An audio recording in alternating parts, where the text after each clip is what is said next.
Okay, Sonia, here we've got an equation. We've got silver nitrate reacting with potassium chloride to produce solid silver chloride and potassium nitrate. So these are all in solution. This one is a precipitated silver chloride. Now here we go. If we break this into, so that's just the complete equation.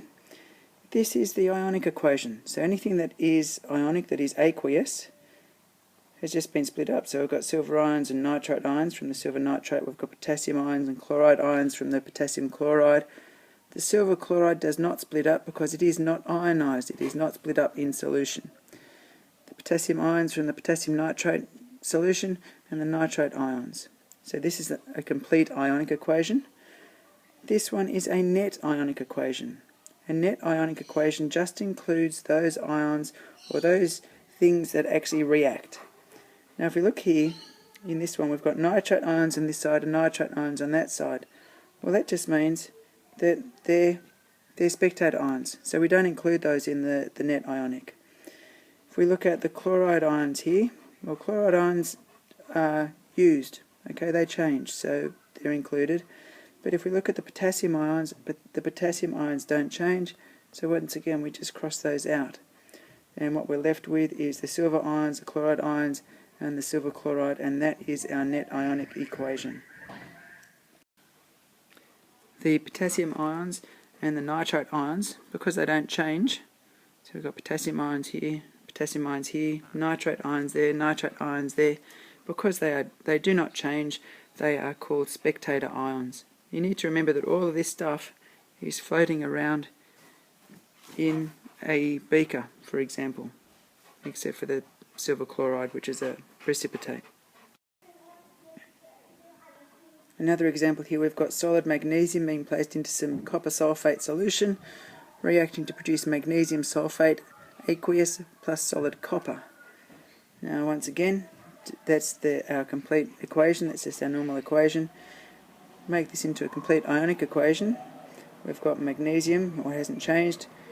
Because the copper sulfate is aqueous, we've got copper ions and sulfate ions.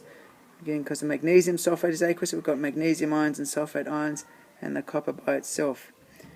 Now, once again, if we go through and have a look at these, well, the magnesium doesn't change, the copper does, or beg your pardon, the magnesium changes, the copper changes, the sulfate does not. The sulfate is the same on both sides, so we can just cross that off, and what's left we put down in the net ionic equation. Now once again, each one of these has changed. Because it has changed, it is included in our net ionic equation. In this particular example, the sulfate ions, because they don't change, I've just got sulfate on one side of the arrow, sulfate on the other side of the arrow. It's not changed, so it is the spectator ion in this particular example. Okay, here we've got a classic example of an acid plus a base going to give us a salt plus water. Aqueous, so we can split up into its ions. So we've got hydrogen ions and we've got sulfate ions. We've got sodium ions and hydroxide ions, 2 of each because it's 2 sodium hydroxides. Going to give 2 waters. That we can't split up because it's molecular. And we've got sodium sulfate, so we've got sodium ions and sulfate ions. Once again, we just go through and we cross out the things that don't change. Well, the hydrogen ions, they've changed into water, so that has changed. The sulfate ions have not changed. So let's just get rid of them. Let's have a look at the sodium ions. Well, I've got sodium ions here and I've got sodium ions there. They have also not changed, so we cross them out. So all that we're left with is hydrogen ions, hydroxide ions, and water. Liquid water, I should have an L there. Anyway, so that would be our complete ionic equation. This is our net ionic equation. It is just showing those things which actually react. Now with this one, because we've got 2 in front of everything, we can just get rid of the 2's. So we've got hydrogen ions plus hydroxide ions going to give water.